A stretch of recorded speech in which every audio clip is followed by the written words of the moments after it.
Eh bien bonjour à tous, c'est Hervé d'Hervé Cuisine. Alors aujourd'hui pour Let's Cook, je me rends chez Pauline. Bonjour. Bonjour. Pauline. Salut. Salut. Bon alors dis-moi Pauline, tu m'as appelé aujourd'hui pour faire quoi exactement? En fait j'ai un dîner ce soir Ouais. et comme on rentre dans la chandeleur, j'aimerais bien faire un dessert autour de la crêpe, mais quelque chose qui les surprenne un peu, revisiter. D'accord, une crêpe surprise, ok. Donc la première étape, on va réaliser les crêpes. Donc on a tous nos ingrédients ici. On va faire des crêpes super bonnes avec un petit peu de rhum et tout, vous allez voir, elles vont être sympas. On va commencer en fait à faire chauffer un petit peu le lait. Donc si tu as une casserole, ce qu'on va faire c'est qu'on va extraire les graines de la gousse et voilà. Et on va tout mettre en fait dans le lait. Et donc moi ce que j'aime bien faire en fait c'est rajouter un petit peu de beurre aussi dans le lait, dans la pâte à crêpes elle-même. Et ça donne vraiment un côté moelleux, fondant aux crêpes très sympa. Alors pendant que notre lait est en train d'infuser, ce qu'on va faire c'est casser 3 œufs. D'accord. Et on va le fouetter un petit peu avec un peu de sucre. 2 cuillères à soupe c'est très bien. On y va, on peut commencer à fouetter pour essayer de faire mousser un peu le mélange. Donc vos crêpes, là, on va les aromatiser avec du rhum ambré. Donc juste un bouchon. Maintenant, on va se rajouter la farine. Je vais mettre un petit peu de bière pour détendre un peu la pâte. Voilà. Juste l'équivalent d'un fond de verre, vraiment. Ça va donner encore plus de légèreté à notre pâte. Là, on est pas mal Ouais. au niveau du lait. Et ben, c'est parti. Donc je te le verse doucement. Pendant ce temps, voilà, tu continues à remuer tranquille. Voilà, donc surtout le lait pas trop chaud. Hein, si c'est trop chaud, vous le laissez tiédir avant de l'incorporer. Donc si vous avez le temps, laissez reposer votre pâte, une petite demi-heure. Après, honnêtement, cette pâte, elle est prête à utiliser tout de suite. Alors, Pauline, on s'attaque à la cuisson. D'accord. Ok. Donc là, tu es en train de faire chauffer ta poêle à crêpes. Génial. Moi, ce que je te propose, c'est à chaque fois de mettre une petite noix de beurre, hyper important. Ça va vraiment apporter quelque chose à la crêpe. D'accord. Ça les fait dorer davantage et c'est pas mal. Et en fait, tu sais, quand les bords commencent à se décoller, que tu peux commencer à retourner ta crêpe. Et tu vois surtout au niveau du centre de ta crêpe que voilà, la pâte est sèche, donc là la crêpe elle est bonne. Les premières, c'est jamais les... Ah, c'est là, c'est pas la cata, hein. Ah, ça sent bon. Tu sens, ça sent bon, hein. Est-ce que tu veux qu'on la fasse sauter? Ouais. On essaye? On essaye? Je te garantis rien, hein. On va voir. Ouais. Pas mal. Pas mal. Hein. Alors à mon tour, je vais essayer de faire retourner la crêpe. Ouais. Yes! Bravo!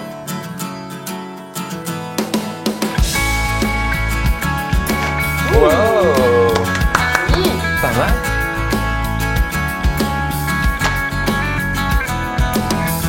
Vous voulez goûter? Allez, hop. Voilà, super, on a nos jolies crêpes, donc on va la laisser refroidir tranquillement. D'accord. Et puis on va s'occuper de préparer, donc pour commencer, l'appareil à tiramisu, donc avec le mascarpone. On va commencer par casser tout simplement les œufs, séparer les blancs des jaunes. Moi, ce que je vais faire, c'est que je vais fouetter les œufs avec le sucre. Donc je vais mettre un petit sachet de sucre vanillé. Le sucre, tranquillement. C'est parti, énergiquement, jusqu'à ce que le mélange soit un petit peu mousseux. Donc, je vais monter les blancs. Ok. Ce que je vais faire maintenant que ma préparation est bien mousseuse, vous voyez, voilà, je vais rajouter le mascarpone et bien battre tout ça pour avoir un mélange bien homogène. C'est bon, Pauline, pour toi Ouais, les plans? c'est Nickel. bon. Ils sont bons? Ils sont bons, ouais. Une petite astuce pour s'assurer que les blancs sont bien fermes, il suffit de retourner votre bol et s'ils ne tombent pas, c'est qu'ils sont bien fermes. Ouais, c'est bon. Qu'est-ce que t'en dis avec? Nickel. On les incorpore? Allez, vas-y. Ouais. Donc en soulevant la pâte légèrement, on va essayer de garder un maximum de petites bulles. Et pour pas casser tes blancs, il faut toujours tourner dans le même sens ou... Moi, ce que je fais, c'est que j'y vais délicatement. J'utilise un fouet comme ça et je fais passer la pâte à travers. Instinctivement, je le fais toujours dans le même sens. Ouais. Mais là, on est bon. Regarde, on a une jolie texture. Eh bien, c'est parti. On va commencer à préparer nos aumônières. Donc, on met la crêpe, le joli côté en dessous. Ce qu'on va faire, c'est qu'on va commencer à mettre un petit peu de cacao à l'intérieur de la crêpe. On se met 2 biscuits. Donc, des biscuits, on les trempe 3 secondes dans le café froid, important. Il faut que le café soit froid pour pas que quand on va mettre ensuite la crème de mascarpone dessus, elle fonde. On va mettre 2 belles cuillères de préparation au mascarpone. D'accord. On va se mettre des petites miettes de spéculoos, comme ça apportera un petit côté croustillant sympa. Et ensuite on va se servir nous de petits cure-dents, donc des petits pics en bois. Ce qu'on va faire, c'est qu'on va donc rabattre les côtés de la crêpe et on va commencer tout simplement, on va plisser tout autour comme ça, tac. C'est peut-être là l'étape un petit peu technique, ouais. un petit peu délicate. Avec des petits pics en bois, on va y aller, on va en piquer 2, 3. Ah pardon, c'était ton doigt, oups. Et ce qu'on va faire, dernière étape, c'est saupoudrer avec un peu de sucre glace. On retrouve la crêpe de la Chandeleur, mais revisitée.